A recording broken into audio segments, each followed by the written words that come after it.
welcome back. And I'm your host, Stephen Norris, and as always, my co-host, Michael Dye, Megastar Financial. And today we're talking about some jumbo loans. Now, as you guys all know, to buy a property without cash, you have to go get a loan from either a financial institution, a lender, a broker, or a bank, whatever kind of method you'd like to go acquire that loan. Now, you have to choose what kind of loan you want. There are multiple kind of products out there, and we have videos on all of them. But today, we're talking about the jumbo loan. So obviously, this is Michael's world. So he's talking about exactly what is the definition of a jumbo loan. Someone says we have to do a jumbo product or a jumbo program. Where's the jumbo loan? What does that mean? He's going to go over the differences between a jumbo versus a conventional loan rate and the limits on that as well in terms of how you have to qualify for that loan too. So without further ado, Michael, take it away. All right. Thanks a lot, Stephen. Well, you've kind of hit on a few things there, right? So a jumbo loan is what they call a non-conforming loan. And the loan limits on that are a little bit higher, right? So for conventional loans in 2021, our conventional loans went from zero, or you can say $1, all the way up to $548,250. And then anything from $548,251 to $596,850 was considered high balance, which is still a conventional loan. So really the jumbo loans in last year started at $596,851 and then went up. There are definitely different parameters on that jumbo loan. They're a little stricter. But as we were talking about in our last show, Stephen, we know that conventional loan limits for 2022, which are available, at least we have them available, and I'm sure most lenders have them available right now, have gone all the way up to 647 200. So we've seen quite a big jump in there. And so now jumbo loans are going to be anything bigger than that, 647 201 and up. So speaking about the jumbos, at least here at Megastar, we're delegated to underwrite several different products. So I have probably about 5 to 8 different jumbo products that are available for borrowers. One of the things that are stricter on there are the credit score that they want out of there. There's a minimum credit score of 700 on most of our programs for the jumbo. And the other thing is that also what's really changed, Stephen, is the fact of the loan to value, right? So on a jumbo loan, they want you to put a minimum of 20% down. As to where on a conventional loan, as you know, we can do anything on a conventional loan. We can put 3% down, right? And on an FHA, 3.5%. So it's quite the big gap there. But then again, you're buying something that's a little bit more expensive, and they want you more vested in that property. There's also debt to income ratios that they have on there. Usually a conventional loan, we can kind of push it and sometimes push it quite a bit and get up there close to 50%. However, on the jumbo, you're going to be stuck at 43% on that back. So it's something that you're really going to need to talk to your lender with, because each lender is probably going to have something a little bit different available to them. And the other thing with the jumbo is depending on which lender you use and what they have, they'll have loan limitations on that. For us here at Megastar, we'll loan up to $3 million. But that's as much as that will do on that. Mm-hmm. So on that, the jumbos definitely, they want a little bit more because it's a non-conforming loan, and it's something that's really not sold on the secondary market. And we were talking about that, Stephen. The investor that does that usually holds on to that and becomes a part of their portfolio, if you will. And they usually service that loan to the borrower more often than not. So that money is definitely not churning over as to where, like on a conventional loan, we bundle those up and then sell a bunch of them at one time to Fannie Mae or Freddie Mac. And then we turn around and usually buy the servicing rights back. So we end up servicing some of those loans. So on the jumbo side, usually who's going to do that's going to hold on to it for you, depending on who it is.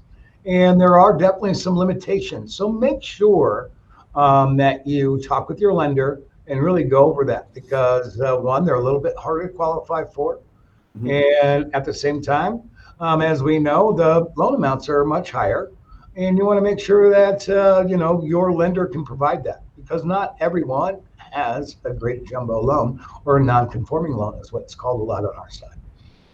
Yeah, that's a lot of really good talking points. I know that some of the key things I want to hit on just to remind people about is when it comes to the jumbo versus the conventional. Number one, you mentioned it, right? Credit score has got to be a little bit higher, but it's just because your credit score is not 700 or 720 or even 800, maybe you're at 690 or 675.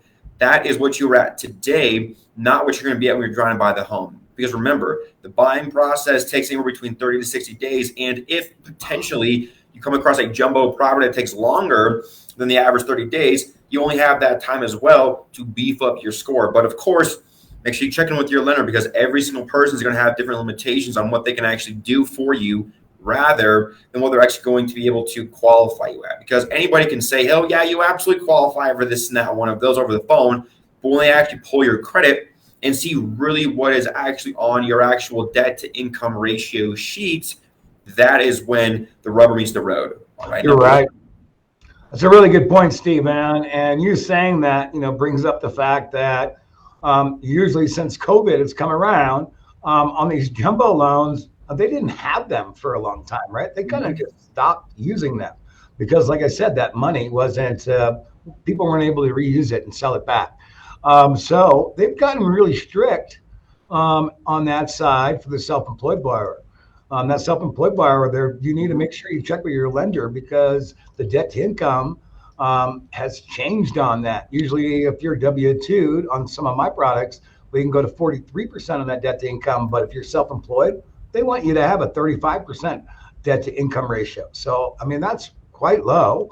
And therein lies, like I told you, a little bit harder to qualify for. Absolutely. And I think the biggest point to also realize when it comes to actually buying your house is that the loan amount and the purchase price are going to be two different things completely, okay? Absolutely. Because you're buying a house for $1 million as an example, that's obviously not what your loan's going to be at, all right? Your loan could be, the loan is purchase price minus the down payment, all right? Now, obviously, Michael mentioned that you have limitations on that based off of how much you're going to buy, which every single lender is different, so make sure you ask them. But here's the example I want you guys to also always remember, all right? If your interest rate is based off of the balance of the loan, and jumbo is different than conventional because it's a little bit higher because it's a little bit riskier, do you actually think it's worth to put a little more down payment? As an example, if the house is going to be $900,000, you need minimum 20%. That's $180,000. So your balance now is $720,000 on your loan. In order to get your conventional loan rate, you have to put an additional 80 and some change down to get to your 647. All right. Now that $80,000, if you put it down, now you're in the conventional loan interest rate. How much a month is that going to lower your actual payment? Okay. You have to think about that math at the same time. Think about, is this dollar amount going to compound year over year that I'm going to be able to make that money back once I put it down? Because remember, over the time, you guys can put more down in the principal. You guys can refinance. You guys can do whatever you want. But always just ask yourself the question up front and make sure your lender understands what you're trying to do. Okay. Right. And make sure that whoever you work with as a realtor understands what you're trying to do too. Because if, as an example, if you do buy a house for $800,000, 20% down, that means your loan's $640,000. That's a conventional loan now. Okay. Now your interest rate's in a different ballpark than the jumbo, all right? So see how that math changes right there? Make sure that whoever your team is, the realtor and the lender, they're on your side and they understand down to the letter exactly what your goal is trying to do. Because if you guys are trying to buy a property for $900,000 and that's just not in your wheelhouse because you guys want the low rate, don't just say, they can't afford that. Potentially the house is not worth $900,000 and you guys can get it for $800,000, right? Now, obviously, check with your realtor and make sure that the houses in the area can actually appraise for that amount too, which is a different conversation. But the point we're trying to make here is that when it comes to loans, the actual conventional versus the jumbo limitation is a conversation you would have to have with the realtor and the lender so they understand what you're trying to do. Because if you don't explain yourself to your guys, unfortunately, we're not mind readers, and so we want to be very clear and upfront about that. And quite honestly, if you don't feel that comfort level or that good gut check with whoever you're working with, go find somebody else to work with. I'm being very honest here, guys. There's a lot of different folks out there who actually have good interest and actually have a good heart that you can actually work with, all right? So go find a good team and work with those folks, all right? But It's a great point, Stephen. Definitely your lender should be doing side-by-side comparisons for you. So they should be educating you through that process and showing you and giving you other thoughts on what to put down, how to structure that loan. That's where they're the experts at, not you. That's why you go to a lender.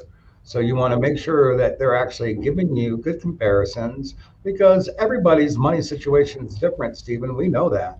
So it's our job to make sure that we lay out options for that borrower to make sure that they have a clear understanding, because how someone spends their money is probably a lot different than how you save and spend your money.